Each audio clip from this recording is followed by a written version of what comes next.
The flames reached higher than the roof. I stood in the snow, still in my nightgown, boots unlaced, holding the metal box against my chest. Inside were 263 letters, each one proof that my grandmother had tried to find me. Each one returned, stamped with the same brutal red ink. Denied access. Smoke poured from the second-story window where I'd been sleeping 20 minutes earlier. The fire moved fast. Too fast to be accidental. Someone had wanted me to die in there, surrounded by the only family history I'd ever known. My hands didn't shake anymore. They had when I first opened that trunk in the cellar, when I'd read the letters, when I'd understood what 18 years of searching looked like, written in cursive on yellowing paper. But now, watching everything burn, I felt something colder than fear settle into my bones. I knew why they'd done this. I knew who they were. And I knew I wasn't leaving. 3 weeks earlier, I'd had no idea Pine Hollow, Montana even existed. I was Ren Carter, 22 years old. On the morning of March 15th, I walked out of Clearwater Children's Home in Billings with everything I owned stuffed into a blue backpack that had been old when I'd gotten it at 14. The zipper stuck, the straps were frayed, but it was mine. Inside, 4 shirts, 2 pairs of jeans, underwear that didn't quite fit, a toothbrush, and $83 in cash. Every penny I'd saved from the kitchen job they'd given me at 16. 6 years of washing dishes, mopping floors, scrubbing grease off industrial stoves while the other girls went to movies or bought nail polish. I'd saved it all, because I knew this day would come. The day they couldn't keep me anymore. The day the system let me go because I'd aged out, not because anyone wanted me. Mrs. Pemberton stood at the door with the exit papers. She'd been there my entire life. Gray hair pulled back tight, wire-rimmed glasses. A voice that never changed whether she was telling you dinner was ready or that your mother had signed away her rights. She held out the clipboard. I signed. The pen felt heavy. My name looked strange in blue ink on official paper. Ren Elizabeth Carter. Date of birth, March 15th, 2002. Father, Daniel Carter, deceased. Mother, unknown. That second word had haunted me for 18 years. Unknown. Not dead, not missing. Just unknown. As if she'd never existed at all. As if I'd simply appeared one day, 4 years old and screaming, with no memory of where I'd come from or who had loved me before. Mrs. Pemberton handed me a manila envelope. Birth certificate, social security card, immunization records. The paperwork that proved I was real, even if no one had wanted me to be theirs. Her mouth moved. Something about resources, shelters if I needed them, a number to call. I nodded. I didn't hear the words. I was already gone. The bus station was 6 blocks away. I walked fast. March in Montana meant the snow had mostly melted, but the wind still cut through my jacket like it was made of paper. I kept my head down, watched my boots hit the sidewalk, counted steps. No one stopped me. No one waved. 18 years in that building and I'd never made a single friend who lasted. Kids came and went. Some got adopted, some ran away. Some, like me, just waited until the calendar ran out. At the station, I bought a ticket to Missoula. $52. It was the farthest I could afford. The bus didn't leave for 2 hours. I sat on a metal bench near the bathroom and ate a granola bar I'd taken from the home's kitchen. It tasted like cardboard. I ate it anyway. My phone buzzed. Old model. Screen cracked. But it worked. Unknown number. I almost didn't answer. But unknown was all I had left. The voice on the other end was male. Older. Careful in the way lawyers sound when they're about to change your life. Theodore Walker, attorney at law. Calling from Pine Hollow, Montana. Did I have a moment to speak? I had nothing but moments.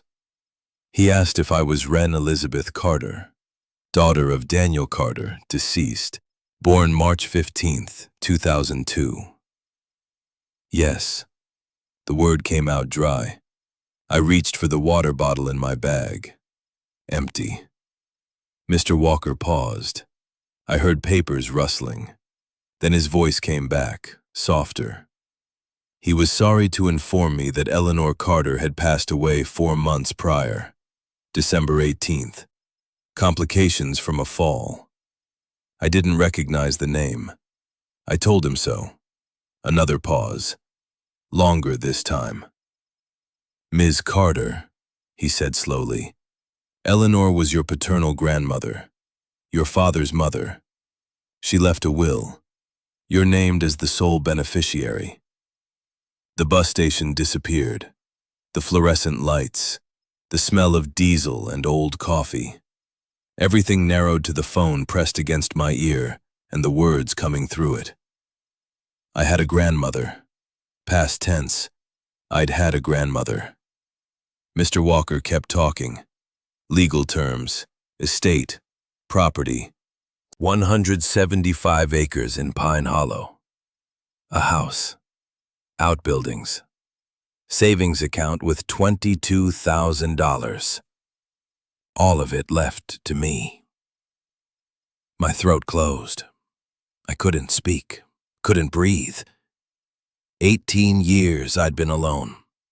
18 years they'd told me no one wanted me. No family, no relatives, just me and the state of Montana. And the whole time, somewhere 2 hours south, my grandmother had been alive. Why didn't she find me? The words came out harsh, angry. I didn't care. Mr. Walker's voice changed, became careful again. She tried, Mrs. Carter. For 18 years, Eleanor tried. But the system has rules. Your father died when you were 4. Your mother's identity was never established. You became a ward of the state, and Montana law states that without a living parent, grandparents cannot claim custody without a court order. Eleanor filed 7 times, 7 petitions, all denied. Why? He hesitated. That's complicated. But if you come to Pine Hollow, I can explain everything. Eleanor wanted you to have the property. She wanted you to understand. The intercom crackled overhead. Bus to Missoula now boarding. I looked at my ticket. $52, one way, to a city where I knew no one, where I'd sleep in a shelter and look for work washing dishes in a different kitchen. Or I could go to Pine Hollow, to a house that was mine, to answers about a grandmother I'd never met. I told Mr. Walker I'd be there tomorrow. He gave me the address, said he'd leave a key under the mat, said to call when I arrived. The line went dead. I sat on that bench for another 20 minutes. Then I went to the ticket counter and asked about buses to Pine Hollow. The woman behind the glass looked at me like I'd asked for directions to the moon. Pine Hollow? That's in the middle of nowhere, honey. You got family there? I didn't know how to answer, so I just said yes. The bus left at 6 the next morning. 5 hours south, through mountains and valleys that looked like something from a postcard. Snow on the peaks, green starting to break through the brown in the meadows. Sky so blue it hurt. I pressed my forehead against the window and watched Montana roll past. Tried to picture the woman who'd written 7 petitions, who'd fought for 18 years, who'd left me everything. Eleanor Carter, my grandmother. I didn't remember my father. 4 is too young. I had flashes, a tall man, dark hair, hands that smelled like motor oil. A laugh that was loud and sudden, but nothing solid, nothing I could hold on to. The file from Clearwater said he died in a car accident. Winter roads, black ice. Truck went off the highway near Glacier National Park. They found him 2 days later. No alcohol in his system, no drugs, just bad luck and bad weather. I was placed in emergency foster care, then the children's home, and there I stayed. No one had ever mentioned Eleanor, not once, not in 18 years. The bus pulled into Pine Hollow just after 11. The station was a bench under an awning next to a gas station. Population sign said 940, 1 Main Street, buildings that looked like they'd been there since the 50s. A church with a white steeple, a general store with Finches written in faded letters, a diner called The Kettle. Everything closed for lunch except the gas station. I stood on the sidewalk with my backpack and tried to figure out which way to go. A truck pulled up. Old Ford, green paint peeling. The driver rolled down the window. Man in his 60s, flannel shirt, weathered face. "You lost?" "I'm looking for the Carter property." His expression changed, became something between surprise and sadness. "You're Eleanor's granddaughter." It wasn't a question. I nodded. He gestured for me to get in. I hesitated. Stranger danger. 18 years of rules about not trusting anyone. But I was 2 hours from anywhere. And this man knew my grandmother's name. I got in. He didn't say much as he drove, just pointed out landmarks. Post office, fire station, the road to the elementary school. Pine Hollow was the kind of town where everyone knew everyone, where strangers stood out, where a girl showing up claiming to be Eleanor Carter's heir would be noticed. He turned onto a dirt road that wound up into the hills, pines on both sides. The truck bounced over ruts. After 10 minutes, he slowed. There. The house sat at the end of a long driveway. White wood siding, moss green roof, wide front porch with 2 rocking chairs. Behind it, a red barn with 1 door hanging crooked. Beyond that, fields stretching to the tree line. It looked like every painting of rural America I'd ever seen. Beautiful. Isolated. Perfect. And mine. The driver put the truck in park. Eleanor was a good woman. Best I ever knew. She'd want you to have this. He drove away before I could ask his name. I stood in the driveway and stared at the house. Snow still clung to the north side where the sun didn't reach. The windows were dark. No smoke from the chimney, no signs of life.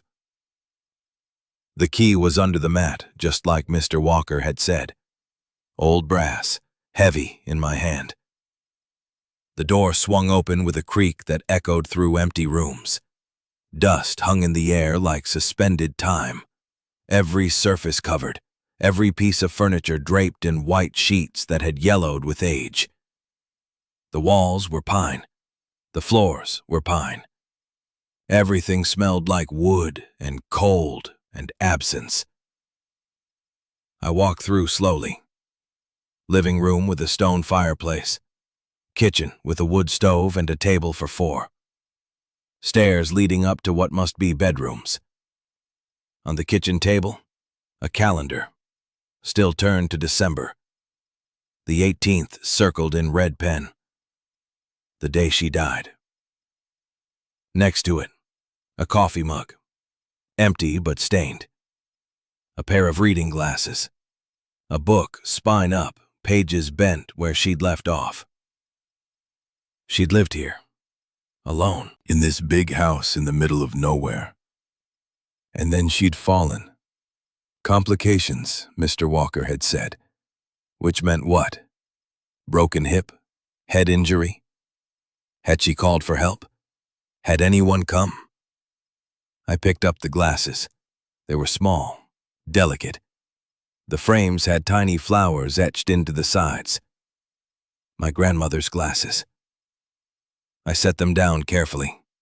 Felt something crack open inside my chest. Not grief. Not yet. I couldn't grieve someone I'd never known. But loss. The sharp edge of what might have been. I found a bedroom upstairs that looked lived in. The bed was made. Military corners. A quilt folded at the foot. On the nightstand, more books, a lamp, a framed photograph. I picked it up. 2 people, a man and a woman. Young, maybe 30s, standing in front of this same house, but newer. The man had dark hair and a wide smile. The woman was smaller, blonde, laughing at something off camera. I turned it over. Someone had written in black ink, Daniel and Eleanor, 1998. My father and my grandmother. I stared at his face, tried to find myself in it. The eyes, maybe, the shape of the jaw. But mostly he was a stranger, a ghost in a photograph. I set it back down. The house was cold. I found the thermostat, turned it up, heard the furnace kick on somewhere below. It rattled and wheezed, but eventually warm air started flowing.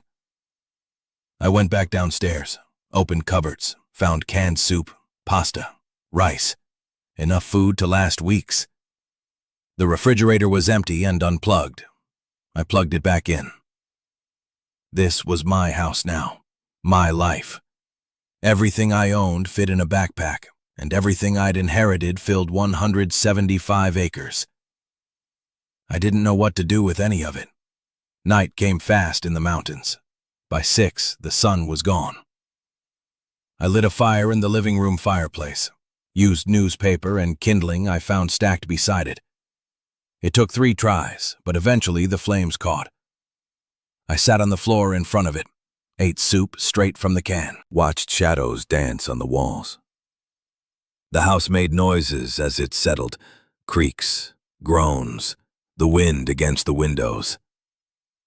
I told myself it was just old wood, just temperature changes, just normal sounds.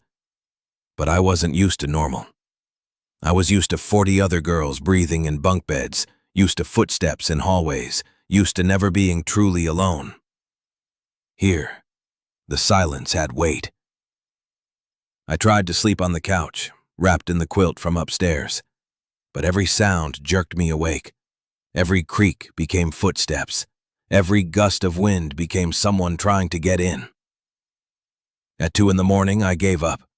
I went to the kitchen for water. That's when I heard it. Not wind, not settling wood. A distinct sound, rhythmic, coming from the floor near the far wall. I froze. The sound came again. Creak. Like weight shifting. Like something beneath the floor trying to move. I grabbed the flashlight I'd found earlier, switched it on. The beam cut through the darkness. The linoleum near the wall was old, peeling at the edges. But one section looked different, newer, or rather deliberately placed. I knelt down, ran my fingers along the edge. There, a small metal ring, flush with the floor, the kind you pull to lift something. My heart hammered. This was someone's house, my grandmother's house. She'd lived here for decades. Maybe this was just a cellar, a root cellar, somewhere to store potatoes and canned goods. But the ring was hidden, deliberately, under the linoleum. I gripped it, pulled. The board lifted easily, too easily, like it had been opened recently, like it had been opened often. Below, darkness, a square opening just wide enough for a person, and stairs, wooden, steep, leading down into black. Cold air rushed up. It smelled like earth, like stone, like secrets. I shone the flashlight down, counted 14 steps, At the bottom, a dirt floor, stone walls, timber beams across the ceiling. This wasn't a root cellar. This was something else. I should have closed it, should have waited until morning, should have called Mr. Walker and asked what I'd found. But I'd spent 18 years being told where I could go and what I could do. This house was mine. Whatever was down there was mine too. I went down. The stairs creaked under my weight. The air grew colder with each step. The flashlight beam jerked and bounced off the walls. At the bottom I stopped, swept the light around slowly. The space was maybe 12 feet by 12, low ceiling, barely tall enough to stand. Against one wall, an iron bed frame with a thin mattress, a wool blanket folded at the foot. Against another, a wooden table, a chair, an enamel mug, and in the corner, a trunk, large, leather, the kind people used to travel with, straps and buckles and a heavy brass lock. The lock wasn't engaged. I crossed the space, knelt in front of it. My hands shook as I undid the straps. The lid resisted, then gave. Inside, wrapped in cloth, letters. Hundreds of them, maybe thousands, all in white envelopes, all with the same handwriting on the front. Wren Carter. My name. Over and over. Addressed to Clearwater Children's Home, Billings, Montana. I pulled one out. The envelope was yellowed. The stamp was old. 20 cents. I didn't know when stamps had cost 20 cents, but it had been before I was born. No, not before. I looked at the postmark. March 15th, 2007. My 5th birthday. My hands stopped shaking, became very still, very cold. I opened the envelope, pulled out a single sheet of lined paper. The handwriting was the same as the address. Careful, slanted, each letter formed with precision. Wren dear, today you turn 5 years old. I wonder if you're tall, if you like cake, if you know how to read yet. I don't know where you are. The system tells me I cannot see you because of confidentiality regulations. They say it's to protect you. But I am your grandmother. I am not a danger. I've sent this letter to Clearwater Children's Home. The woman on the phone said they cannot confirm or deny if you're there. But I believe you are. I will keep trying. I love you. I have always loved you, even though I've never met you. Grandmother Eleanor. Below that, stamped in red ink, return to sender, denied access. The paper slipped from my fingers, drifted to the dirt floor. I reached back into the trunk, pulled out another, then 10 more, then 20. All the same, all addressed to me, all returned. I stopped counting, started reading. Letter from my 6th birthday, 7th, 10th, 13th. Every birthday, every Christmas, every Easter. 18 years of letters, each one telling me about her life, about the farm, about my father when he was young, about how much she wanted to meet me, how hard she was trying, how many lawyers she'd hired, how many petitions she'd filed, how the system kept saying no, and every single one stamped with the same red denial. I don't know when I started crying, but at some point tears were running down my face and I couldn't stop, couldn't breathe, couldn't think beyond the simple, devastating truth in my hands. She had tried. For 18 years, my grandmother had tried to find me, and I'd thought I was alone. I'd thought no one wanted me. I'd thought I'd been abandoned, forgotten, left behind. But she'd written me 263 letters. I counted them, twice. 263 attempts, 263 times she'd put pen to paper and told me I was loved, and all of them sent back. I pulled out the last letter in the trunk. The envelope was whiter, newer. The postmark read, December 2023, 3 weeks before she died. My hands shook as I opened it. Ren, if you are reading this, then I am gone. I'm sorry. I wanted so badly to meet you, to see what kind of woman you've become. But my body is failing, and time has run out. I'm writing this even though I know it will be returned like all the others. But I needed to try one more time. 263 letters, 18 years. I never gave up looking for you. Please know that you are loved. You are loved. Even now. Even though we never met. This house is yours. The land is yours. But more than that, the legacy is yours. Your great-grandfather Thomas started something here during the Depression, a place for people with nowhere else to go. I continued it, and I hoped someday you might too. There's so much I want to tell you, so much you need to know. But most important, don't trust Warren, my brother. He wants this land. He's wanted it for 20 years. I've said no, but once I'm gone, he'll come for you.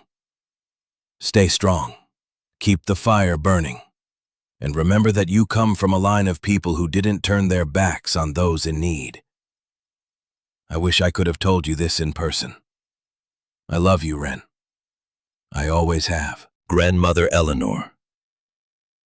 The letter fell from my hands. I sat on the cold dirt floor of that cellar, surrounded by 263 pieces of paper that proved I'd mattered to someone, that I'd been wanted, that I'd been searched for, and she died before finding me. I didn't make a sound when I cried. 18 years in a children's home teaches you to grieve silently, but my whole body shook. My chest felt like something was tearing open inside it. She'd tried. God, she'd tried so hard. And someone had stopped her. Someone had sent back every letter.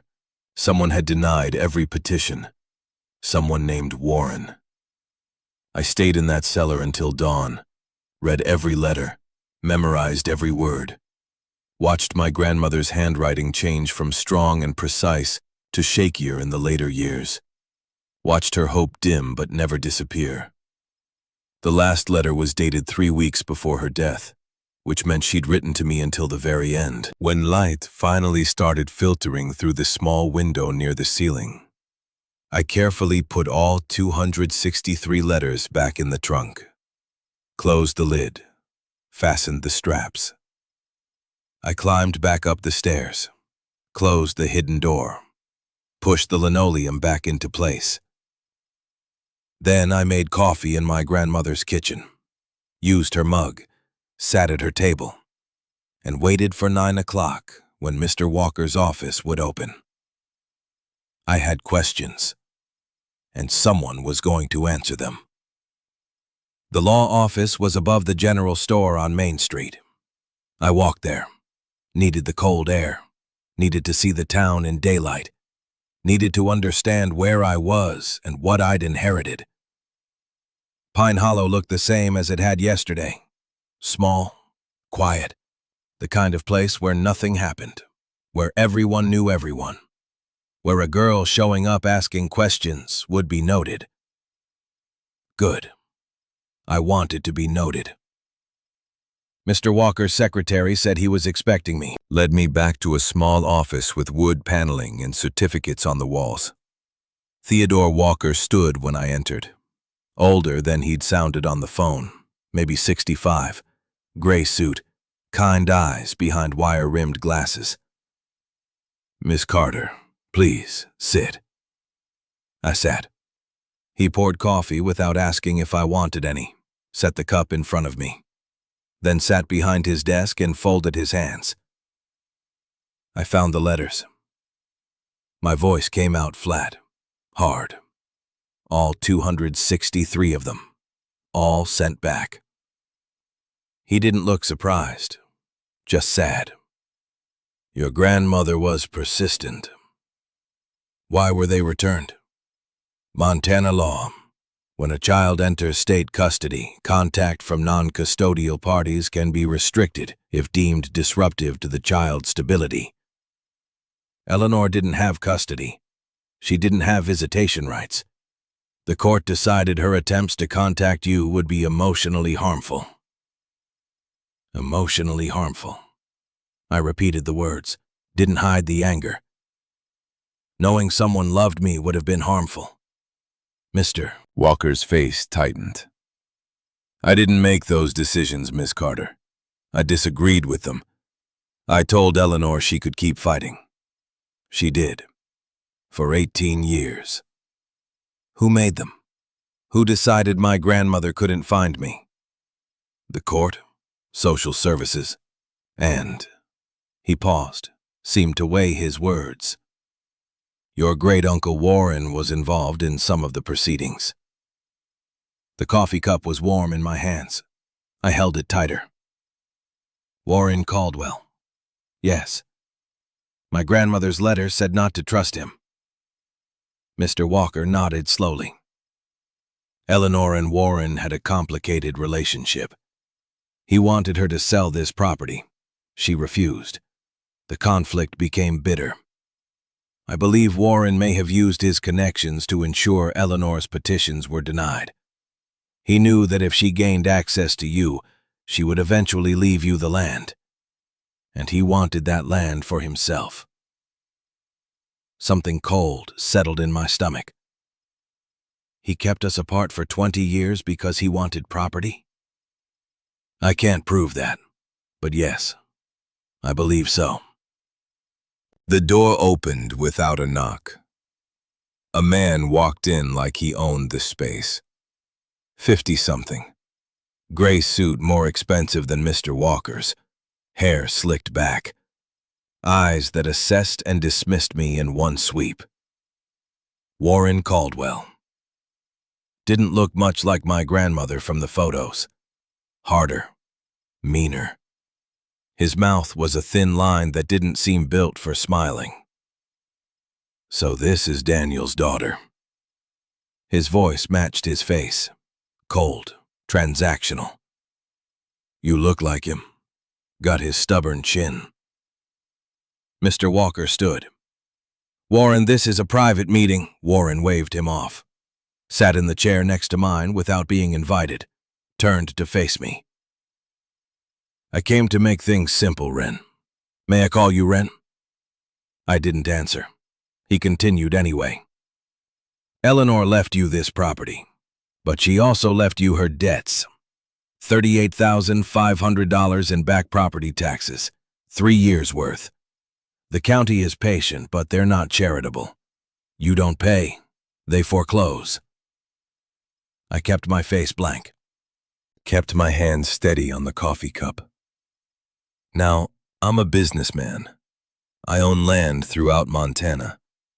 This particular parcel has value. I'm willing to buy it from you for $150,000. More than fair. You pay the taxes, keep the rest, start a new life somewhere else. And if I don't want to sell? His smile was sharp. Then you'll lose it anyway. You're what, 22? Just out of the children's home? You don't have $38,000. You don't have a job. You don't have anywhere to go. Take the money, Wren. It's more than you'd get from a bank. I set down the coffee cup, looked him straight in the face. My grandmother said not to trust you. Something flickered in his eyes. Annoyance, maybe anger. Eleanor said a lot of things in her final years. She was ill, confused. That fall damaged her more than just physically. She fell down the stairs. Warren's expression didn't change. Tragic accident. I found her myself, called the ambulance. She never recovered. You found her. I let the words sit, watched his face. He didn't flinch. I was visiting, heard the crash. She'd been having dizzy spells. Doctor said she shouldn't have been living alone.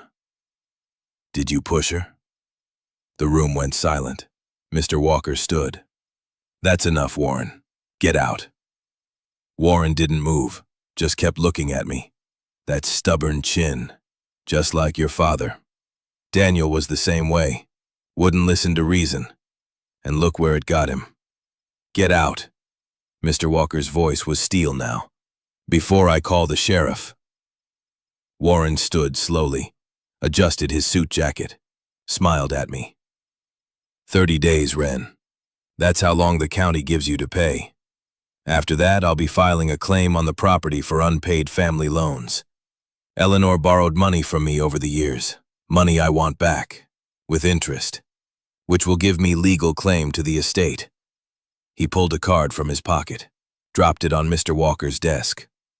My offer stands, $150,000. Call when you're ready to be smart. The door closed behind him. I sat very still. My hands were shaking again. I pressed them flat against my thighs. Mr. Walker sat back down, ran a hand over his face.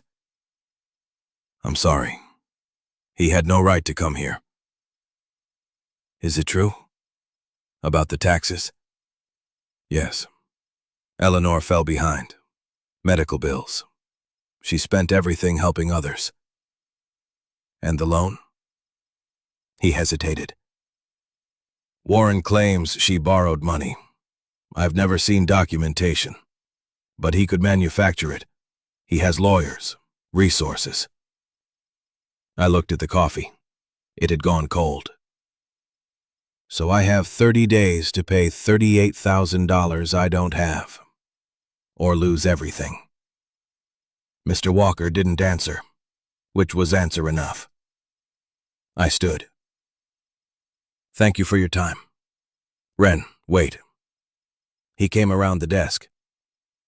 Your grandmother left you $22,000 in savings. It's not enough for the taxes, but it's something. And this town loved Eleanor. People here will help you if you ask. I nodded. Didn't believe him. 18 years had taught me not to rely on anyone. I walked back to the farmhouse, took the long way, past the general store where an old woman watched me through the window, past the diner where a waitress swept the porch, past the church with its white steeple reaching toward gray clouds. Everyone looked. No one spoke. I was Eleanor Carter's granddaughter, the girl who'd been lost, now found. And everyone wanted to see what I'd do with my inheritance. I didn't know yet, but I knew one thing for certain. Warren Caldwell had kept my grandmother from finding me, had watched her write 263 letters, had seen her file 7 petitions, had done everything in his power to keep us apart. And then she'd fallen down the stairs, and he'd found her. Too convenient, too clean. I'd spent 18 years surviving, learning to read people, learning when to fight and when to disappear. Warren thought I'd take his money and go. Thought I was just another lost kid who'd grabbed the first escape offered. He was wrong. I reached the farmhouse as the first snow started to fall. Soft flakes that melted on contact. The house looked different in daylight. Smaller, more fragile, paint peeling, porch sagging, in need of repair. But mine. I went inside, straight to the cellar, pulled up the hidden door, went down those 14 steps again. The trunk sat where I'd left it. I opened it, looked at 263 letters. Evidence. Proof that my grandmother had tried. Proof that someone had stopped her. Not enough to charge Warren with anything, but enough to know the truth. I closed the trunk, climbed back up, sat at the kitchen table with the calendar still turned to December. 30 days. $38,000. Impossible. Unless I pulled out my phone, Googled Warren Caldwell, found his business, Caldwell Land Development, properties throughout Montana, commercial real estate, strip malls, subdivisions. This farm wasn't about sentiment. It was about money, about development, about turning 175 acres into profit. My grandmother had known, had fought him for 20 years, had kept this land out of his hands until the day she died. And now it was my turn to fight. I didn't have money, didn't have power, didn't have connections, but I had something Warren didn't expect. I had nothing to lose. The morning after Warren's visit, I woke to the sound of hammering. I'd fallen asleep at the kitchen table with Eleanor's letter spread around me. My neck ached. My eyes felt like sand. But someone was on my roof making enough noise to wake the dead. I went outside in yesterday's clothes. A red pickup truck sat in the driveway, ladder propped against the house. On the roof, a man in worn jeans and a flannel jacket worked with quick, practiced movements, replacing shingles. The damaged ones lay in a pile below.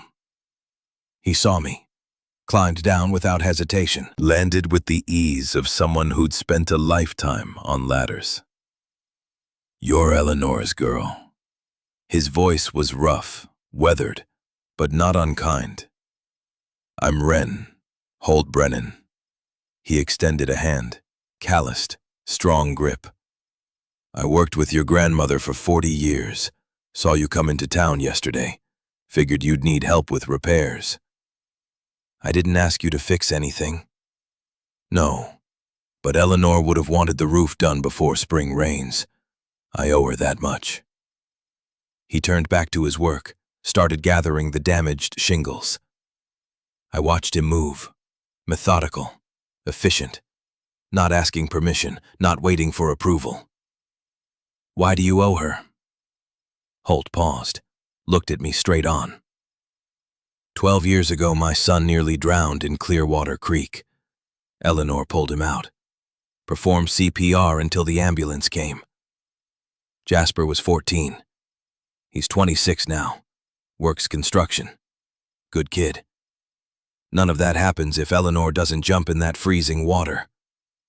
He went back to loading his truck. I stood there, feeling the weight of another piece of my grandmother I'd never know.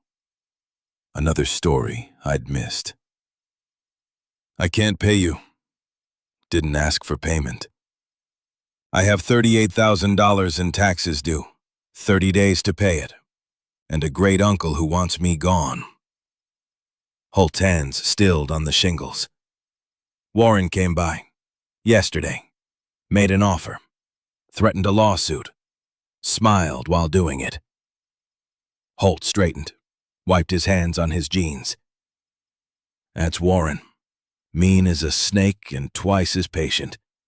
He's been circling this property since before your daddy died." "You knew my father?" "Daniel was a good kid. Loved this farm. Loved helping people, same as Eleanor did. His death wasn't an accident, you know. Warren always said it was just black ice and bad luck. But Daniel knew those roads, drove them his whole life." "You think Warren? I think your daddy opposed a land development Warren wanted to push through the county board." And I think 3 weeks later, Daniel's truck went off the same cliff Warren owns mineral rights to. His eyes held mine, but I can't prove it. And the sheriff at the time was Warren's golf buddy. The cold seeped through my jacket, not from the wind, from understanding. How much of this town does Warren control? Enough. He's got money, lawyers, friends in high places. But he doesn't have everyone. Holt finished loading the shingles, closed the tailgate with a solid thunk. "I'm doing the roof because Eleanor was my friend. When I'm done, I'll check the foundation, then the plumbing. You don't have to pay me, but you do have to decide if you're staying or running." I'm staying. Good. He climbed into his truck, started the engine.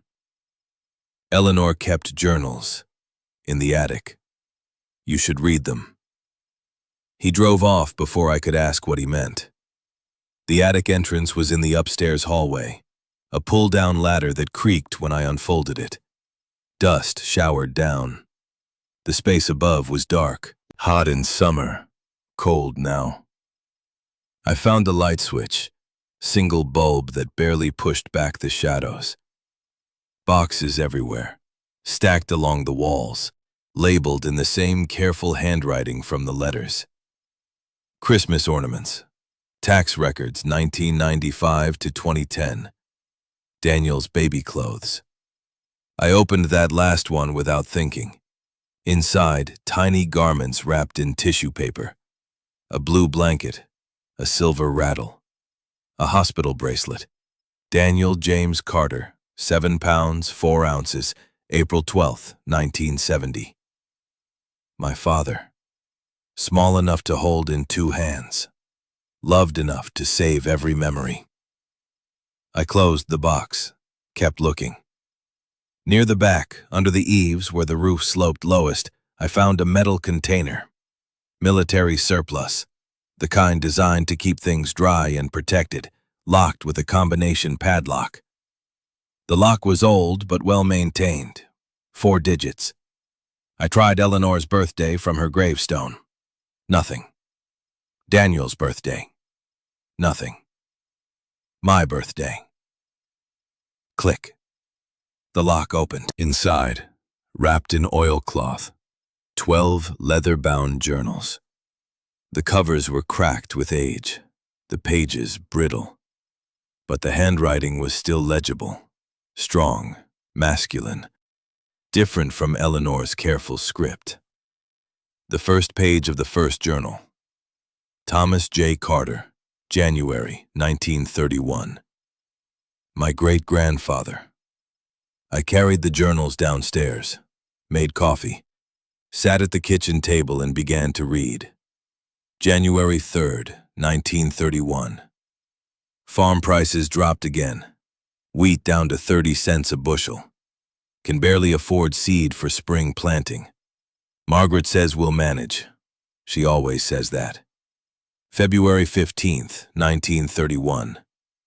Jeb Thompson came by. Lost his farm to the bank. Wife sick. 3 kids. Nowhere to go. Margaret fed them dinner. I gave Jeb work clearing the south field. Not much, but it's something. The entries continued. Month after month. Year after year. The depression deepening. Banks failing. Farms foreclosing. People losing everything. But Thomas kept helping. April 2nd, 1932. 2 men showed up after midnight, riding the rails, hungry, desperate. Margaret made soup, let them sleep in the cellar. They left before dawn, didn't ask names, didn't need to. The cellar, the hidden room below the kitchen. It hadn't been for storage. It had been for people. July 14th, 1933. The sheriff came asking about transients, said there's been reports of hobos in the area. I told him I hadn't seen anyone. Not a lie. I don't see them. I just help them. Page after page. Hundreds of entries. Families given food. Workers given jobs. People given shelter in the hidden cellar while they rested or healed or hid from whatever they were running from. Thomas never asked questions, never judged, just helped. November 18th, 1935. Margaret found a woman and child in the barn this morning, half frozen. The woman had bruises, old ones and new. I didn't ask. Margaret brought them inside. They'll stay until it's safe to leave. However long that takes. The entries shifted during the war years. Fewer drifters, more soldiers passing through. Men on leave, men going AWOL. Men who'd seen too much and needed somewhere quiet to remember they were human. August 3rd, 1944. Boy showed up. 17, maybe. In uniform. Said he was headed home but couldn't face it yet. Stayed 3 days. Helped with the harvest. Didn't talk much. Wrote a letter to his mother. Left it with Margaret to mail. Found him gone the 4th morning. Hope he made it home. The later journals tracked the post-war years. The economy recovering, the farm stabilizing. But Thomas never stopped helping. The cellar stayed ready. The door stayed unlocked. The final entry was dated March 1955. March 15th, 1955. Turned 65 today. My hands shake more than they used to. My back hurts in ways it didn't. But the work continues. Because it has to. Because there will always be people who need help. People the system forgets. People with nowhere else to turn. Eleanor understands. She's taken over most of the work now. Runs the cellar better than I ever did. Keeps better records. Knows how to navigate the new social services that have sprung up. Daniel is 15. Good kid. Kind heart. I see him watching his mother work. See him learning. Maybe someday he'll carry this forward too. If anyone finds these journals, keep the fire burning. Not the literal fire. The fire of compassion, of action, of refusing to look away when someone needs help. No one deserves to be cold and alone. That's where it ended. No more entries. Thomas must have died shortly after. The work passing to Eleanor, then to Daniel. Then, nothing. Because Daniel died, and Eleanor couldn't reach me. Until now. I closed the last journal, sat with the weight of 3 generations of Carters who'd built something more valuable than property. They'd built a legacy of giving a damn. And Warren wanted to turn it into a strip mall. My phone rang. Unknown number. I almost didn't answer. But unknown was becoming a pattern. The voice was female this time. Older. Warm. Is this Wren Carter? Yes. This is Opal Finch. I run the general store in town. Your grandmother was a dear friend of mine. I heard you were here, and I wondered if you might like some company. And maybe some answers. I could use both. She arrived 30 minutes later in a station wagon that looked older than me, climbed out with a covered dish and a smile that reached her eyes. Opal Finch was small, maybe 5'2", gray hair in a neat bun, wearing a cardigan despite the cold and sensible shoes that had logged 1,000 miles. She looked like someone's grandmother, which I learned later she was, 5 times over. Brought you casserole, tuna noodle. Not fancy, but it's filling. She swept past me into the kitchen, set the dish on the counter, looked around with the familiarity of someone who'd been here countless times. Eleanor kept the place tidy. I'm glad to see that hasn't changed. I haven't had time to make it messy yet. Opal smiled, poured herself coffee without asking, sat at the table like she belonged there, gestured for me to join her. I did. She studied me with sharp blue eyes. You look like Daniel, but you have Eleanor's mouth, the set of it. Stubborn. Everyone keeps saying that. Because it's true. Eleanor was the most stubborn woman I ever knew. In the best way. She decided you belonged with her and she never stopped fighting. I know. I found the letters. Opal's expression softened. All of them? 263. She closed her eyes. When she opened them, they were wet. I helped her write some of those. The later ones, when her arthritis got bad. I'd sit right here, and she'd dictate, and I'd write. Every word was hers, every feeling. But my hand did the forming. Thank you. The words felt inadequate, but they were all I had. Opal reached across the table, squeezed my hand. You deserve to know you were loved, child. The system failed you. But more than that, Warren failed you. Mr. Walker said Warren blocked the petitions. Warren did more than that. Opal's voice turned hard. Your grandmother filed her first petition in 2006, right after Daniel died. She had a lawyer, good one, from Missoula. The petition was solid. You had no living parent.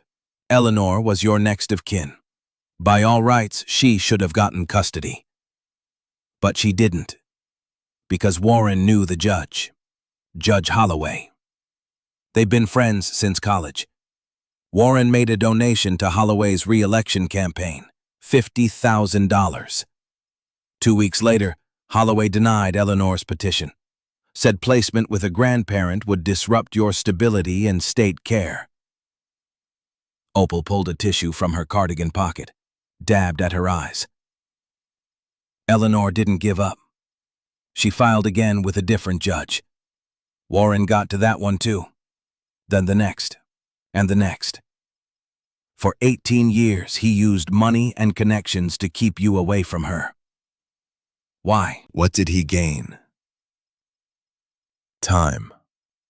Warren knew Eleanor would leave you the farm.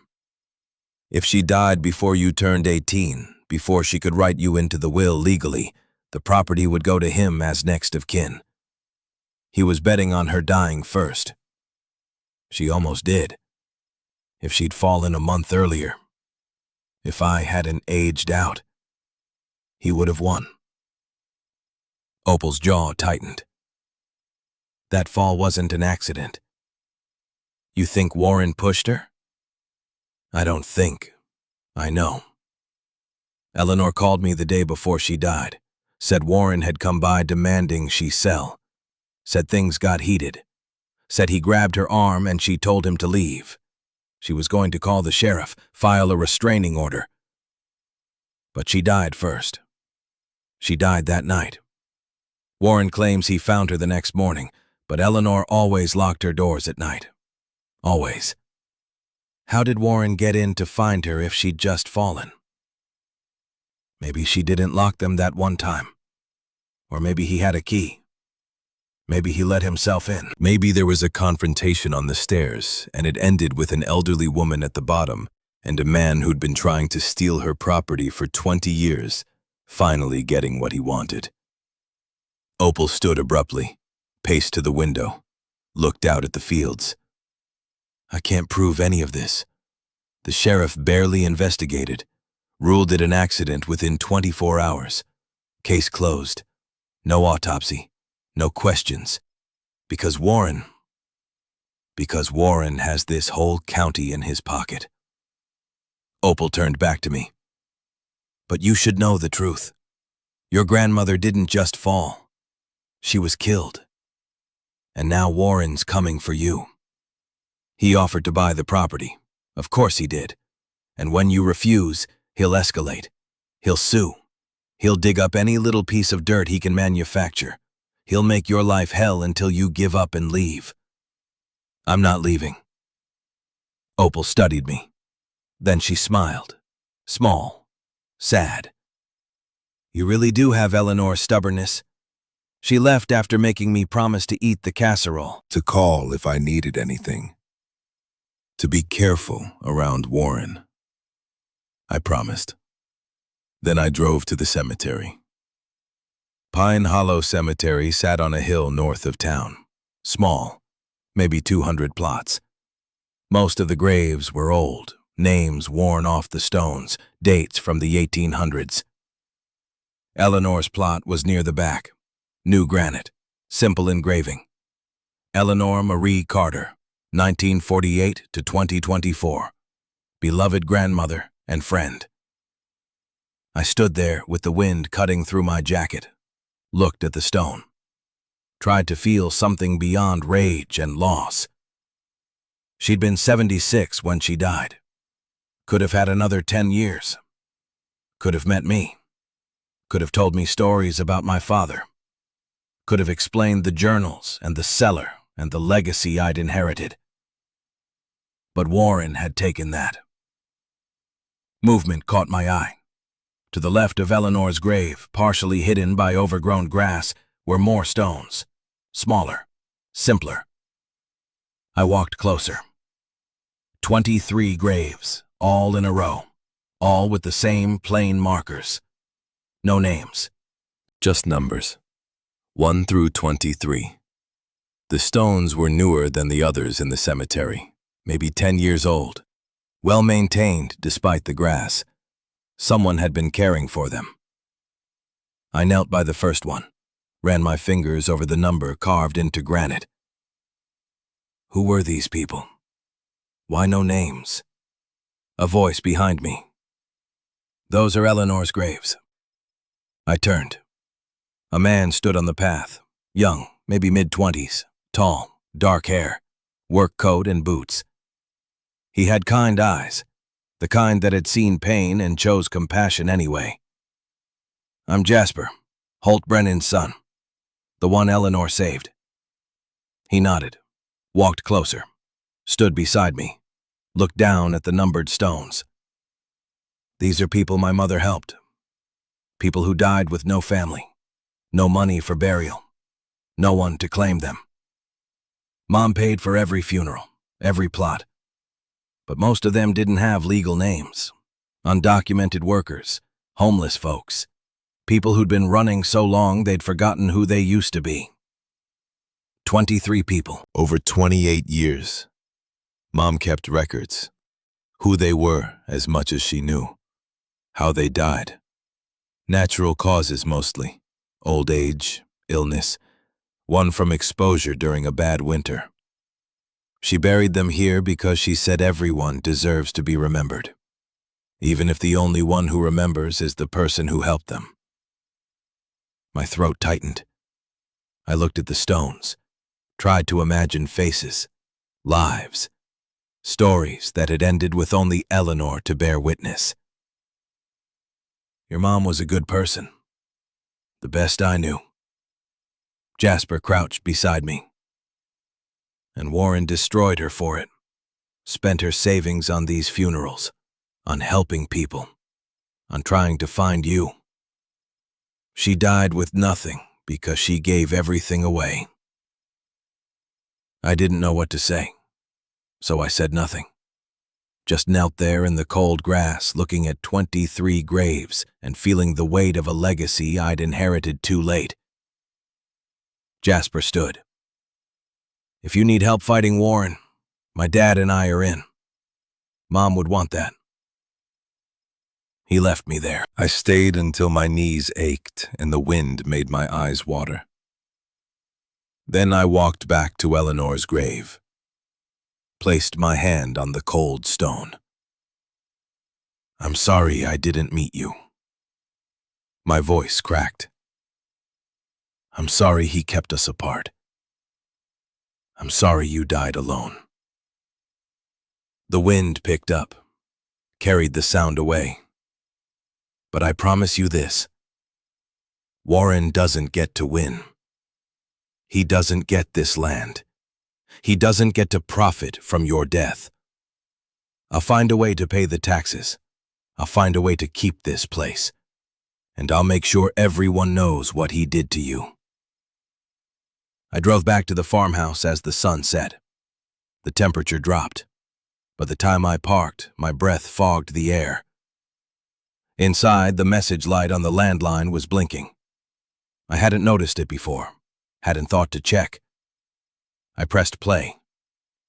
The voice was smooth, professional, predatory. Mrs. Carter, this is Silas Kane. I represent Warren Caldwell in the matter of the Carter estate. My client has authorized me to extend his offer one final time. $150,000 for the property. Full and complete transfer of all rights and titles. The offer expires in 7 days. After that, We will proceed with litigation. I strongly advise you to accept. Legal fees alone will consume any equity you might hope to gain. Call me at your earliest convenience. I deleted the message. The machine beeped. Another message. Same voice, different tone. Ms. Carter, Silas Kane again. I've reviewed the property records. There appear to be several outstanding liens. Debts Eleanor incurred that are now your responsibility. I'll be filing notice with the county tomorrow. You should know that Warren is prepared to forgive these debts in exchange for the property. Think carefully about your position. Deleted. Third message. Ms. Carter, I'm growing concerned by your lack of response. Warren has been patient, but patience has limits. Eleanor was careless in her final years. Loans, unpaid bills, legal complications, all of which can be resolved if you simply accept reality. The property isn't worth the fight. Take the money. Start fresh somewhere else. I stood in the kitchen, listening to a lawyer threaten me with Eleanor's fabricated debts. Watching him build a case out of lies and manufactured documents, knowing Warren had done this before, probably to others, probably successfully. But they hadn't grown up in state care, hadn't learned to fight every day for every scrap, hadn't spent 18 years developing survival instincts sharp enough to cut. I called Mr. Walker. He answered on the second ring. Mrs. Carter, are you all right? I got messages from Silas Kane about liens and debts. Ignore them. Warren's fishing, looking for leverage. There are no liens. Eleanor's estate is complicated, but it's clean. He's going to fabricate evidence, probably, but that takes time. And judges scrutinize financial documents carefully, even corrupt ones. Warren can't just manufacture a paper trail overnight. What about the taxes? That's real and urgent. 30 days. I have 22,000. Where do I get 16,000 more in 3 weeks? Silence on the line. Then, I wish I had an answer. I hung up. The house felt colder, darker. I built a fire in the living room, stood in front of it watching flames consume wood. Thought about Thomas, about Eleanor, about 3 generations who'd fought to help people. And I thought about the one person who'd fought to stop them. I went back down to the cellar. The trunk was still there, the letters still inside. But something nagged at me. The way Holt had said Eleanor kept journals, the way he'd emphasized the word. I looked around the small space. Stone walls, dirt floor, wooden table, iron bed. The bed frame was bolted to the floor. Old, permanent. The kind of thing you didn't move. I knelt beside it, ran my hands underneath the frame, felt along the metal bars. There. A seam. Not welded, bolted. With screws I could turn by hand. I unscrewed them, lifted the panel. Inside the hollow frame, another box, smaller, metal, like the one in the attic. This one had no lock, just a latch. I opened it. Inside, a cassette tape, unlabeled, and a folded piece of paper. The paper was a letter, Eleanor's handwriting, addressed to me. Wren, if you're reading this, you found what Warren has been looking for.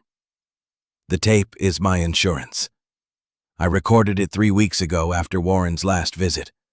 It's my voice, my testimony, everything that happened.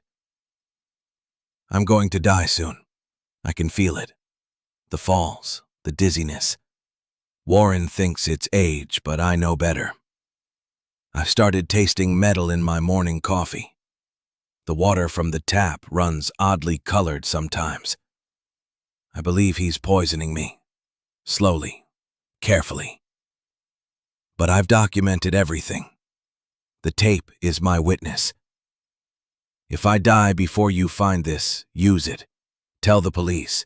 Tell anyone who'll listen. Don't let him win. I love you. I'm sorry we never met. Eleanor.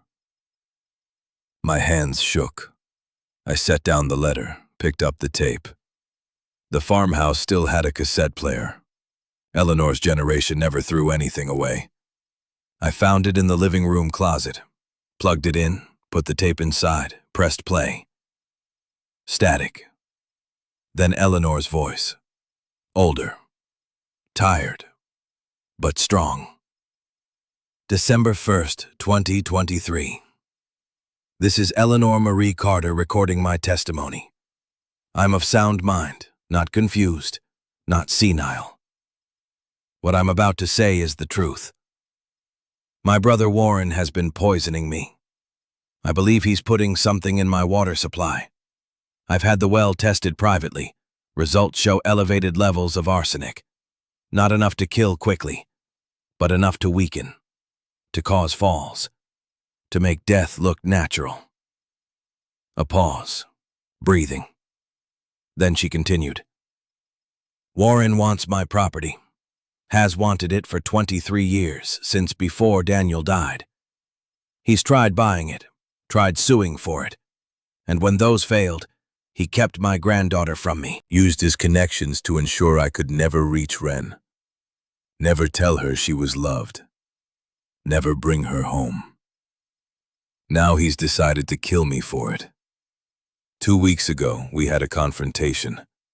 He came to the house demanding I sell. I refused. He grabbed my arm, twisted it, told me I was a foolish old woman throwing away my family's future on trash and strangers. I told him to leave, told him I'd call the sheriff. He laughed, said the sheriff wouldn't believe me, said no one would, said I was old and sick and everyone would think I'd simply fallen, just like Daniel fell off that cliff. Just like accidents happen.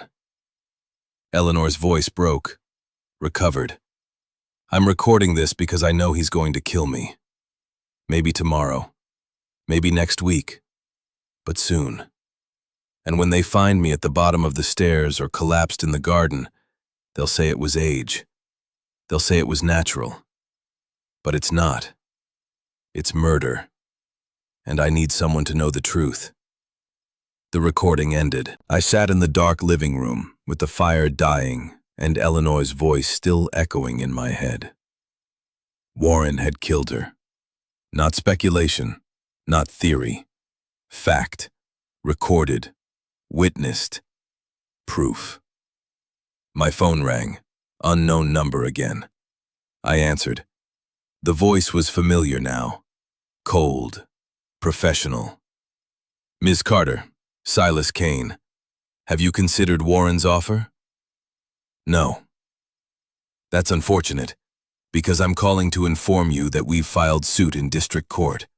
Warren Caldwell versus Wren Carter, claiming rightful inheritance of the Carter estate based on invalid will execution and mental incapacity of the testator. Eleanor was sound of mind. We have medical records that say otherwise. Doctor's notes about confusion, dementia, inability to manage her own affairs. The court will find the will invalid. The property will revert to Warren as next of kin. Those records are fake. Prove it. His voice carried a smile. You have 7 days to respond to the filing. After that, we move for summary judgment. I suggest you use the time to reconsider Warren's offer. Because once this goes to trial, you'll lose everything. The line went dead. I looked at the cassette player, at the tape inside, at Eleanor's letter. Evidence. Real evidence. Not speculation, not hearsay. Eleanor's own voice stating Warren poisoned her, stating he'd killed my father, stating everything. But would it be enough? Warren had judges, had lawyers, had 23 years of building a network that protected him. I had a tape recorder and rage. The fire went out. I didn't rebuild it. Just sat in the cold, dark house that was mine for maybe 7 more days. Thought about Eleanor writing letters every month for 18 years. Thought about Thomas helping strangers during the Depression. Thought about my father driving mountain roads at night, and Warren smiling as his truck went over the cliff. Thought about 23 graves with no names. And I thought about Warren Caldwell, sleeping peacefully in whatever mansion he owned, believing he'd won, believing I'd run, believing a 22-year-old girl with no money and no power would simply disappear. But I'd spent 18 years in a system designed to make children disappear, to make us invisible, to make us believe we didn't matter. And I'd survived it. Warren wanted a fight, wanted me scared, wanted me desperate enough to take his money and vanish. He was about to learn what desperation really looked like. I pulled out my phone, took pictures of Eleanor's letter, of the cassette tape, of the well test results I'd found tucked in the box. Then I called Jasper Brennan. He answered on the first ring. "Ren? Everything okay?" "No, but it's about to be. I need your help, and your father's, and anyone else in this town who cared about Eleanor." "What do you need?" "The truth. All of it.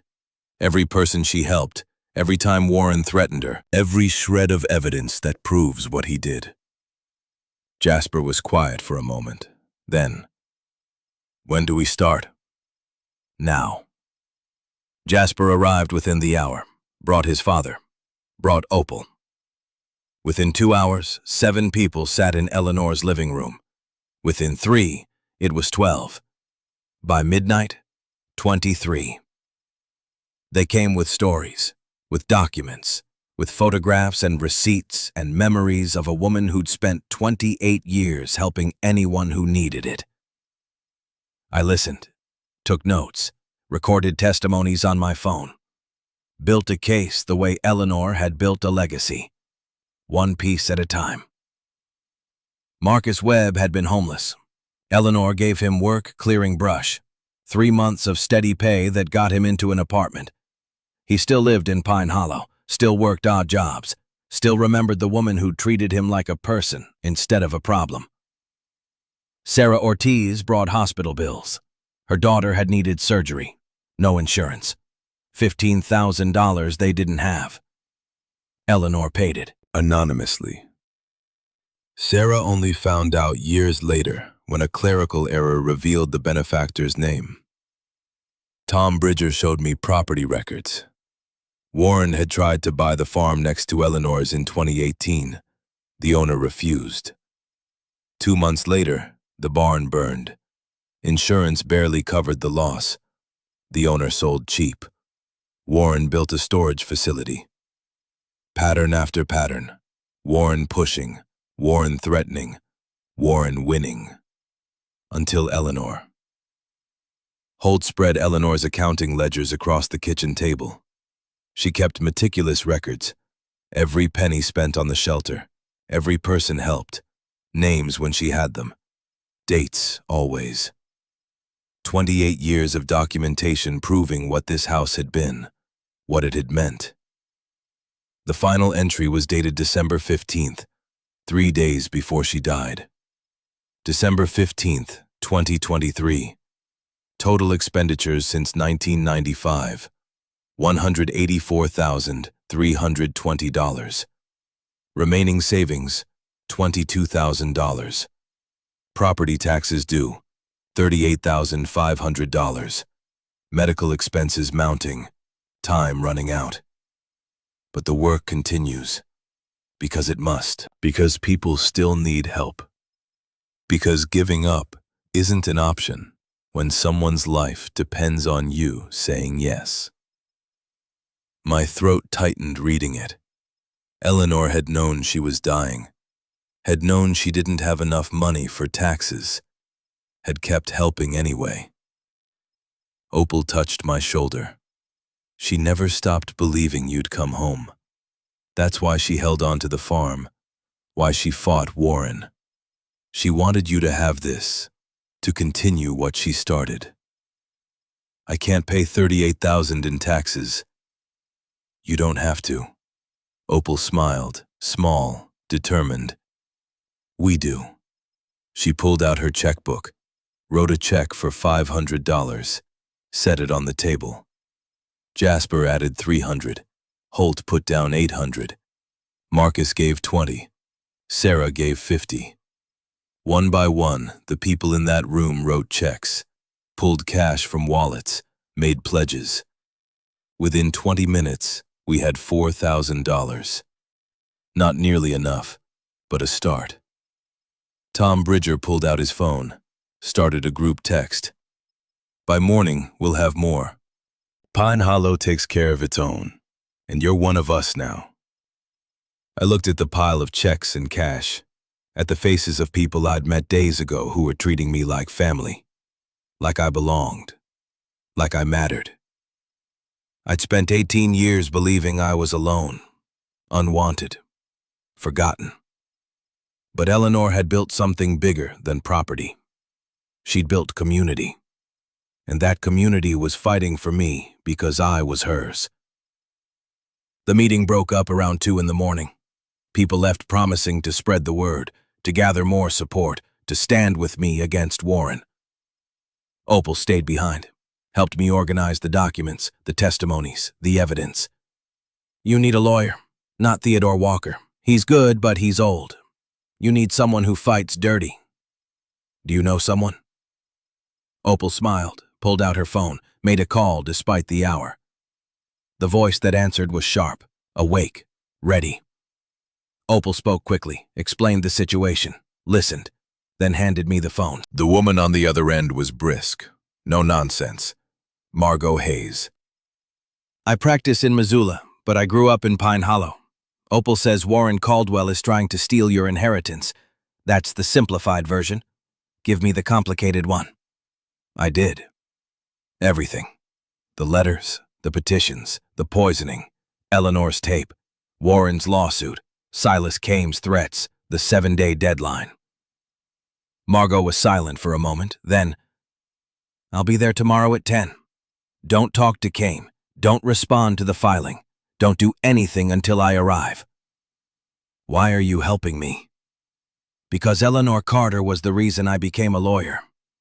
When I was 16, my father beat my mother, hospitalized her.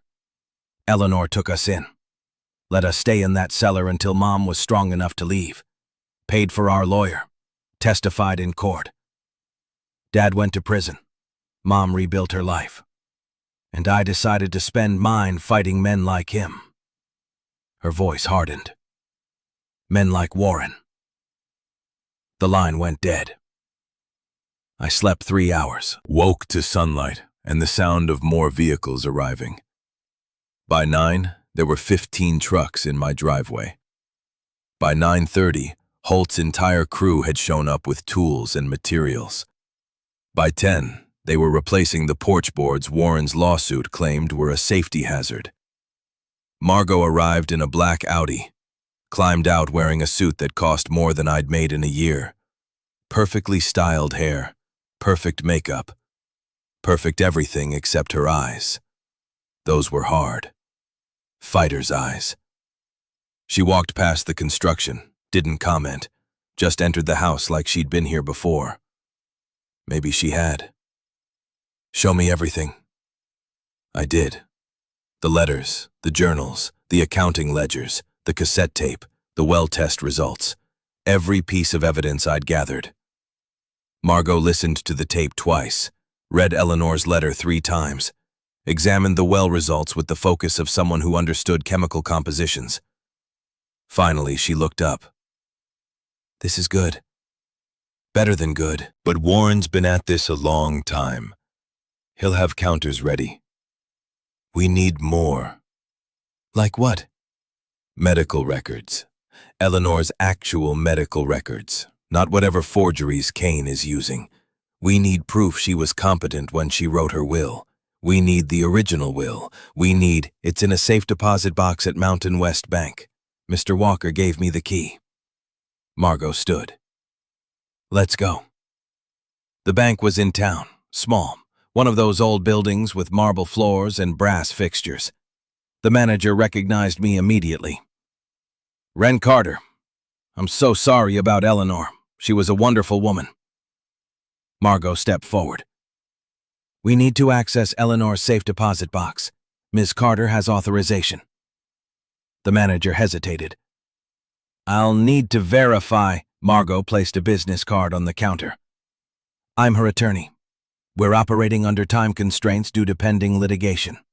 Unless you'd like to be named in a lawsuit for obstructing estate proceedings, I suggest you verify quickly. The manager paled. Picked up the phone. Made a call.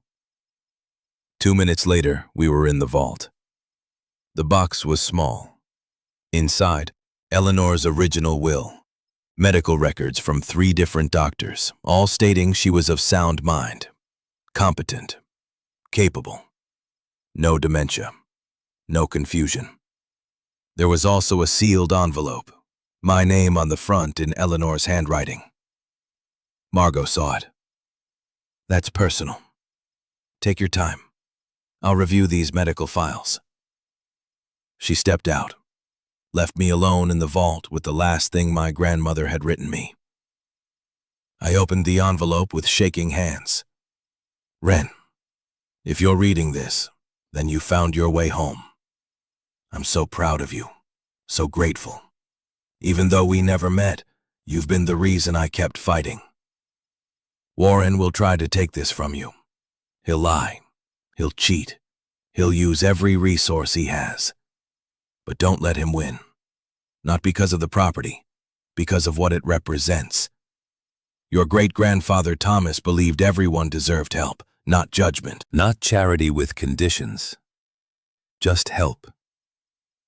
He built that belief into this land, into this house, into our family.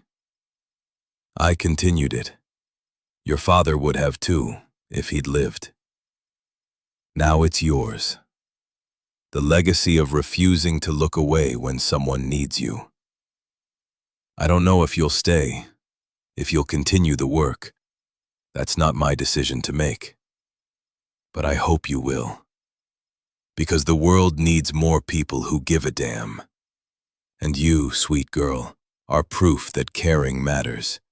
Even across 18 years and 263 returned letters, love finds a way. I'm so sorry I couldn't reach you. So sorry we never met. But I'm not sorry I tried. Keep the fire burning. All my love, Eleanor. I folded the letter carefully, put it in my pocket, stepped out of the vault with dry eyes and a spine made of steel. Margot looked up from the medical files. You okay? I'm ready to fight. Good, because the hearing is in 4 days. I thought we had 7. Kane moved it up, called in a favor with Judge Morrison. We're in district court Thursday at 9 a.m. Can we be ready? We don't have a choice. The next 3 days were a blur. Margot worked 18-hour days building our case. I spent every waking moment gathering more testimonies, more evidence, more proof that Eleanor had been the heart of this town and Warren had ripped it out. The GoFundMe Opal setup raised $12,000 in 48 hours. People from across Montana contributed. Former residents who'd left Pine Hollow but remembered Eleanor. People she'd helped who'd moved away but never forgotten. Strangers who read the story and decided this was a fight worth supporting. By Wednesday night, we had $34,000. Still short, but closer. Jasper came by with dinner, takeout from the kettle. We ate on the porch steps watching the sun set over fields I might lose in less than 24 hours. My father says you remind him of Eleanor. Stubborn, determined. Won't back down even when you should. Is that a compliment? Jasper smiled. From him? Yes. He respects stubbornness, says it's the only thing that keeps good people from getting crushed. What do you think? I think you're going to win tomorrow.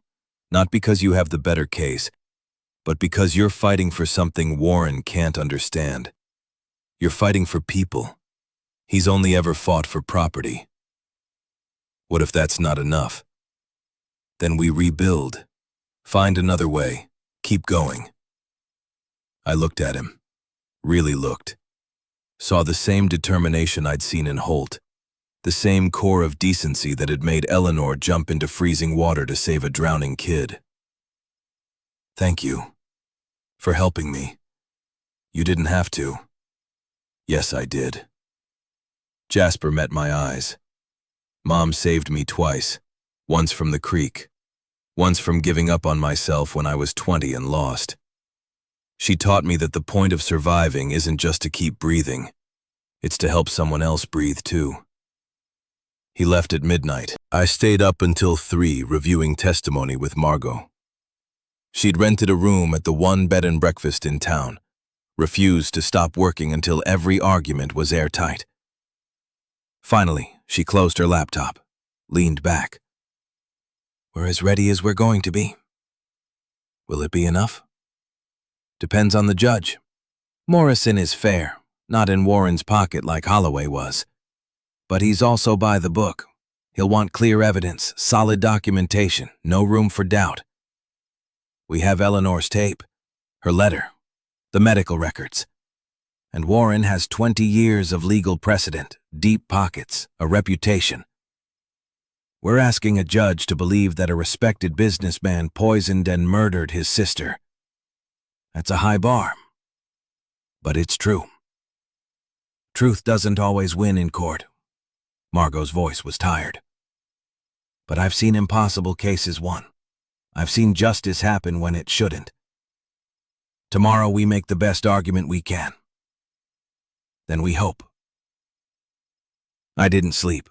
Just sat at Eleanor's kitchen table reading the letters again. All 263. Trying to absorb 18 years of love compressed into pages. Trying to understand how someone could care so deeply for a person they'd never met. By dawn, I had my answer. Love isn't about proximity. It's about choice. Eleanor chose to love me, chose to fight for me, chose to never give up. Now I had to choose to fight for her. The courthouse was in the county seat, 30 minutes south. Margot picked me up at 8. We drove in silence. She was in full armor now, not just the suit, the entire persona. Lawyer, warrior, ready. The courtroom was small, wood paneling, Montana state seal, Judge Morrison's bench at the front. He was 60, gray hair, reading glasses, expression that gave nothing away. Warren sat on the opposite side with Silas Kane. 3 more lawyers I didn't recognize. All expensive suits, all cold eyes. Warren looked relaxed, confident, like he'd already won. The gallery was full. Holt, Jasper, Opal, Tom, Sarah, Marcus. 40 more people I'd met over the past week. The entire town crammed into a room built for 20. Judge Morrison entered. Everyone stood. He sat, gestured for us to do the same. This is a hearing on the petition filed by Warren Caldwell contesting the will of Eleanor Marie Carter. His voice was neutral, professional. Mr. Kane, you may present your argument. Kane stood, smooth, practiced. Your Honor, this case is straightforward. Eleanor Carter suffered from progressive dementia in her final years. Medical records show cognitive decline, confusion, inability to manage her affairs. The will naming Ms. Wren Carter as sole beneficiary was written during this decline and is therefore invalid. Mr. Caldwell, as Mrs. Carter's only surviving sibling, is the rightful heir. He placed documents on the judge's bench, continued speaking. We have testimony from Dr. James Whitfield stating Mrs. Carter exhibited signs of dementia during her last 3 appointments. We have affidavits from neighbors who witnessed erratic behavior. We have... Margot stood. Objection. Those medical records are forgeries. Dr. Whitfield retired in 2021, 2 years before these alleged appointments. Kane didn't miss a beat. Dr. Whitfield provided telehealth consultations, which he couldn't have done because he's been dead since 2022. Margot placed a death certificate on the bench. Heart attack. The man Kane is citing as his medical expert has been in the ground for 3 years. The courtroom erupted. Judge Morrison banged his gavel. Order! Mr. Kane, explain. Kane's composure cracked, just slightly. An oversight. We have other medical testimony. From other dead doctors? Margot pulled out a stack of papers. Your Honor, every medical professional cited in Mr. Kane's filing is either deceased, retired, or never practiced in Montana. Not one is available to testify because not one ever examined Eleanor Carter. Kane recovered. Regardless, the financial records show that Eleanor spent her money helping people. Margot cut him off, which is her right. Being generous isn't evidence of incompetence, it's evidence of character. Judge Morrison held up his hand. Ms. Hayes, present your case. Margot laid it out systematically. Eleanor's real medical record showing perfect cognitive function. The accounting ledgers documenting every dollar spent on the shelter. Testimony from 23 people Eleanor had helped, all of it proving competence, capability, sound mind. Then she played the tape. Eleanor's voice filled the courtroom, calm, clear, describing Warren's poisoning, the confrontation, the threats, every word documented 3 weeks before her death. Warren's face went white. Kane stood immediately. Your Honor, this tape is inadmissible. We have no way to verify. It's time-stamped. The cassette itself has a date marker, December 1st. Margot placed the tape recorder on the bench. And we have this. Well test results showing elevated arsenic. Test conducted November 28th, 4 days before Eleanor recorded her testimony. Kane was scrambling now. That could be natural contamination. In a well that tested clean every year for 30 years. Margot pulled out historical test results. Eleanor had the water tested annually, always negative, until 3 months before her death, when arsenic suddenly appears. The same time Warren intensified his campaign to buy the property. Judge Morrison studied the documents. His expression remained neutral, but something shifted in his posture. Mr. Caldwell, did you have access to Mrs. Carter's property? Warren's lawyer whispered to him. Warren cleared his throat. I visited occasionally, as any brother would. Did you have a key to the house? Silence. Then, yes. Eleanor gave me one years ago. Did you ever access the property without her knowledge? That's not answer the question, Mr. Caldwell. Warren's jaw tightened. Sometimes. To check on things. She was elderly, living alone. I was concerned. Concerned enough to test her well water? I never touched her well. Then how do you explain your fingerprints on the well cap? Margot placed another document. Sheriff's deputy collected evidence yesterday. With a warrant. Your prints are all over it, along with traces of arsenic on your property. The same chemical signature found in Eleanor's water. The courtroom exploded. Judge Morrison banged the gavel repeatedly. Kane was on his feet shouting objections. Warren was pale, sweating. His lawyers were in frantic conference. Through it all, Margot stood calm, steady. Let them scramble. Judge Morrison restored order. Barely. Miss Hayes, are you alleging? I'm stating facts, Your Honor. Warren Caldwell had means, motive, and opportunity. He had access to Eleanor's property.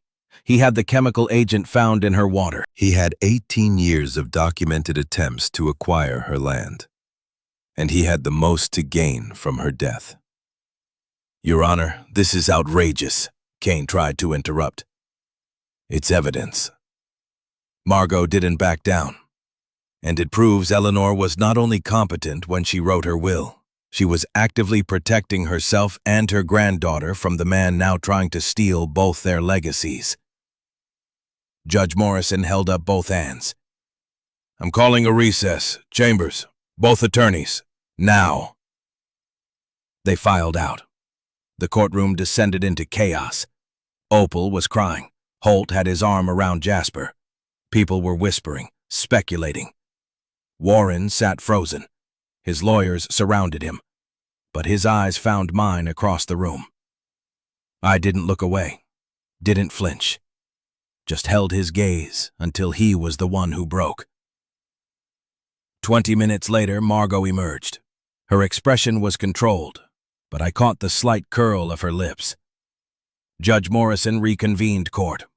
The room fell silent. After reviewing the evidence, I'm denying Mr. Caldwell's petition. His voice was firm. The medical records presented are fraudulent. The claims of incompetence are unsupported. Eleanor Carter's will stands as written. Wren Carter is the rightful heir. The courtroom erupted again, this time with cheers. Furthermore, Judge Morrison continued over the noise. I'm referring this matter to the county sheriff for criminal investigation. The evidence presented suggests possible foul play in Mrs. Carter's death. Mr. Caldwell, you are not to leave the state pending investigation. Warren stood abruptly. This is absurd. I'm a respected businessman. You're a suspect in a murder investigation. Judge Morrison's voice cut like a blade. And if I were you, I'd stop talking and start calling criminal defense attorneys. He banged the gavel. Court adjourned. The sheriff's deputies moved toward Warren. He backed away. His lawyers formed a barrier. But it was over. Everyone in that room knew it. Margot turned to me. We won. I couldn't speak, could barely breathe, just nodded. Felt tears start to fall. Opal grabbed me, hugged me tight. Eleanor's proud of you. I know she is. More people surrounded us, shaking my hand, crying, celebrating. The entire town pouring out grief and relief in equal measure. Through it all, I watched Warren being escorted from the courtroom by deputies. Watched him realize his 20-year plan had imploded in 2 hours. Watched him understand that murder has consequences, even in Montana, even when you have money and power and connections. Justice still finds you. Warren was arrested 3 days later, charged with second-degree murder, attempted fraud, evidence tampering. His bail was set at $2 million. He posted it. But the investigation was thorough. The district attorney found more victims, more suspicious deaths connected to Warren's property acquisitions. By the end of the month, he was looking at 4 murder charges. Life in prison. His empire collapsed. Properties sold to cover legal fees. Businesses shuttered. The man who'd spent 20 years building power lost it all in 20 days. I didn't feel victorious, just tired. Eleanor was still dead. My father was still dead. 23 people were still buried in unmarked graves.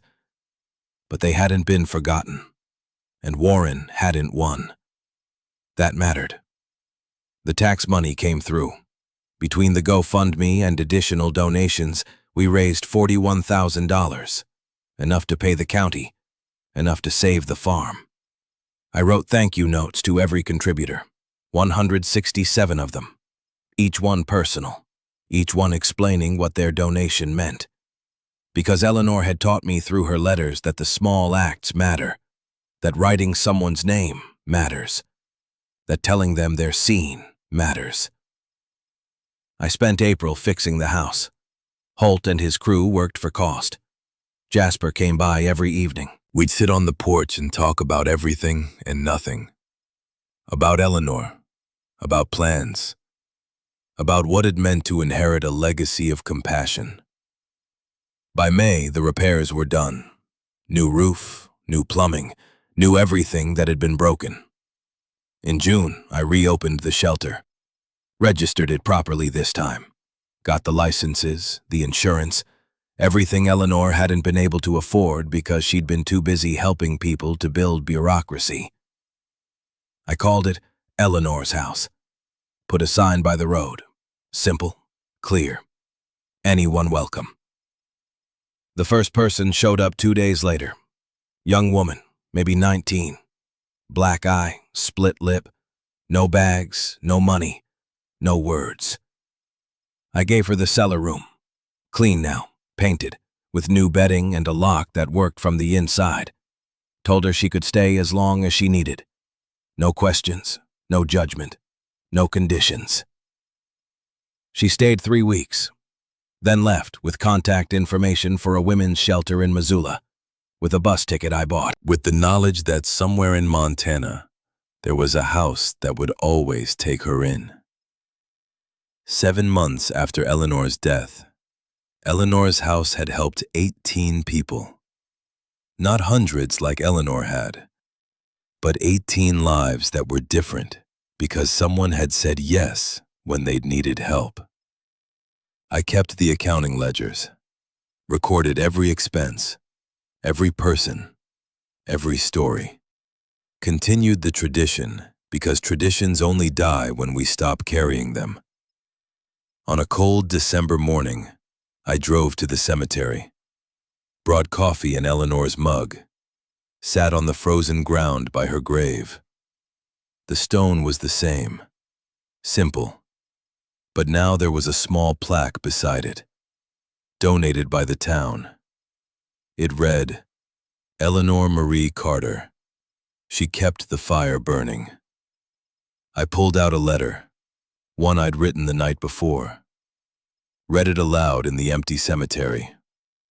Dear Eleanor, I'm writing to you the way you wrote to me, knowing you won't read it, knowing it doesn't matter because the words need to be said anyway. I've been living in your house for 7 months, walking your floors, using your dishes, sleeping in your bed.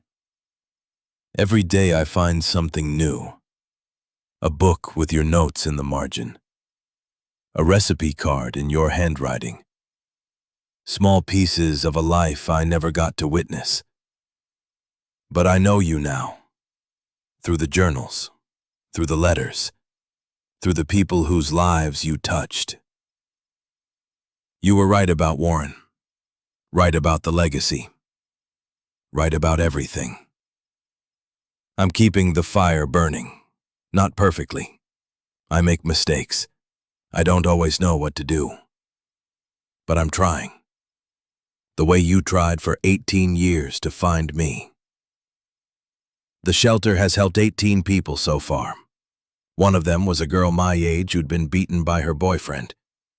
She stayed 2 weeks, got strong enough to press charges. He's in jail now. She's in college. That's because of you. Because you built something that outlasted you. I'm sorry we never met. Sorry I never got to thank you in person. Sorry you died believing you'd failed. But you didn't fail. You found me. Not the way you wanted, not in time to meet, but you found me. Through the letters, through the legacy, through the choice you made every single day to not give up. 263 letters, 18 years. You never stopped loving someone you'd never met. That's not failure. That's proof that love doesn't need proximity, just persistence. I'm home now, Eleanor. I'm keeping your fire burning. And every time I open the door to someone who needs help, I'll think of you.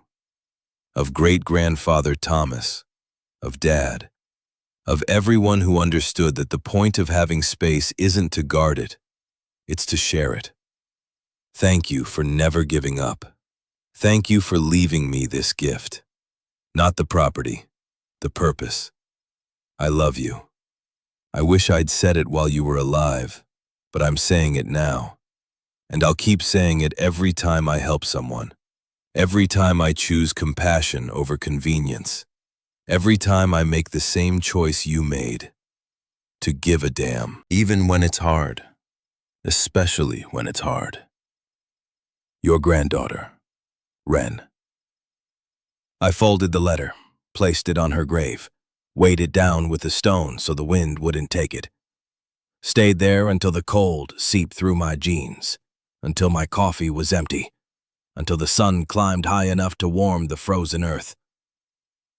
Then I drove back to the farmhouse, to Eleanor's house, to the place I'd inherited through 18 years of returned letters and one woman's refusal to stop trying. A car was parked in the driveway, beat-up sedan, out-of-state plates. A man stood on the porch, 30s maybe, beard, tired eyes. He saw me, straightened. "Is this Eleanor's house?" "Yes, I heard." His voice cracked. "I heard this is a place that helps people. I've been driving 3 days. Got nowhere else to go." I climbed the porch steps, unlocked the door. "You're welcome here. Come in." He followed me inside, stood awkwardly in the living room, looked around at the furniture, the fireplace, The photographs of strangers who'd become family. "How long can I stay?" "As long as you need." "I don't have money." "That's okay." I started toward the kitchen. "Are you hungry?" He nodded, didn't speak, just stood there with shoulders shaking and tears streaming down his face, the way people cry when someone finally says yes after hearing no everywhere else. I made soup, strong coffee, set it in front of him at the same table where I'd read Eleanor's letters, where 3 generations of Carters had fed people who needed feeding. The man ate slowly, carefully, like he was afraid it might disappear. When he finished, I showed him to the cellar room, clean, warm, safe. Told him the same thing I'd told everyone else. Lock works from inside. No one will bother you. Rest. Heal. Figure out your next step. He looked at me with something like disbelief. "Why are you helping me?" I thought of Eleanor, of Thomas, of my father, of all the people who'd understood that the question wasn't why help, It was why not? Because someone helped me once. Even though she never met me. Even though the system said no. Even though it would have been easier to give up. I closed the cellar door. Let him have privacy. Went upstairs to the office I'd converted from Eleanor's bedroom. Opened the accounting ledger. December 18th, 2024. 1 year since Eleanor's death. 19 people helped. Remaining funds, $8,400. Operating costs, sustainable. Purpose, fulfilled. I closed the book, looked out the window at 175 acres of Montana land that was mine because a woman I'd never met had written 263 letters over 18 years. Because she'd refused to stop trying. Refused to believe that love needed to meet in person to be real. Refused to let a system or a brother or time or death stop her from making sure I knew I mattered. The fire in the living room crackled, warmth spreading through the house, through the rooms where people slept who had nowhere else to go. Eleanor had spent her life keeping that fire burning. Now it was my turn. Not because I had to, because I chose to. The same choice she'd made every day. The choice to give a damn, to help, to refuse to look away. The choice that turns a house into a home, property into purpose, inheritance into legacy. I went downstairs, fed the fire, watched the flames climb higher, and promised Eleanor I'd never let it go out.